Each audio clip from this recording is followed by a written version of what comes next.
నమస్కారం. ఈటీవీ భారత్ కు స్వాగతం. మీరు చూస్తున్నారు న్యూస్ టైం. రాష్ట్ర వ్యాప్తంగా వైభవంగా ఆవిర్భావ దశాబ్ది వేడుకలు. పరేడ్ గ్రౌండ్స్ లో రాష్ట్ర గీతాన్ని విడుదల చేసిన ముఖ్యమంత్రి. సాయంత్రం ట్యాంక్ బండ్పై సందడిగా సాగిన కళారూపాల కార్నివాల్. దీర్ఘకాలిక ప్రణాళికలతో భవిష్యత్కు పునాదులన్న రేవంత్ రెడ్డి. రాష్ట్రాన్ని 3 భాగాలుగా విభజించి అభివృద్ధి చేస్తామని వెల్లడి. బీఆర్ఎస్ పాలనలో స్వేచ్ఛపై దాడి జరిగిందన్న ముఖ్యమంత్రి. తెలంగాణ రక్షణ కవచం బీఆర్ఎస్ఏనన్న గులాబీ బాస్. ఎగ్జిట్ పోల్స్ ఓ గ్యాంబ్లింగ్ లా తయారయ్యాయని విమర్శ. రాష్ట్ర ప్రభుత్వం అనతి కాలంలోనే బదనామవుతోందని వ్యాఖ్య.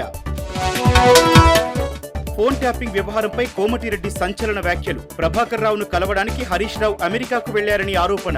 కేసులో కేసీఆర్ అరెస్టు తప్పదని వెల్లడి.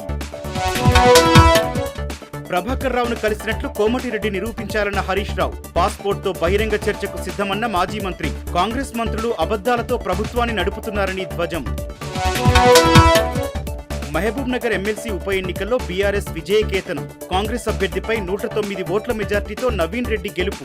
నూతనోత్సాహంలో గులాబీ శ్రేణులు.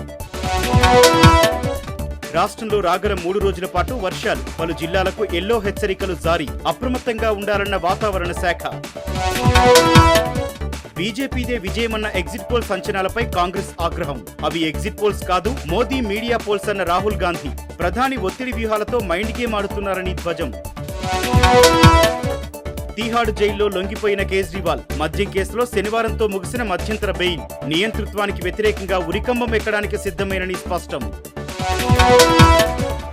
అరుణాచల్ ప్రదేశ్ లో బీజేపీ హ్యాట్రిక్. 60 సీట్లకు గాను 45 స్థానాల్లో విజయం. వరుసగా 3వ సారి అధికారంలోకి కమలదళం. ఇవి ఇప్పటివరకున్న ప్రధానాంశాలు. మరిన్ని తాజా అప్డేట్స్ కోసం www.etvbharat.com వెబ్సైట్ ను సందర్శించండి.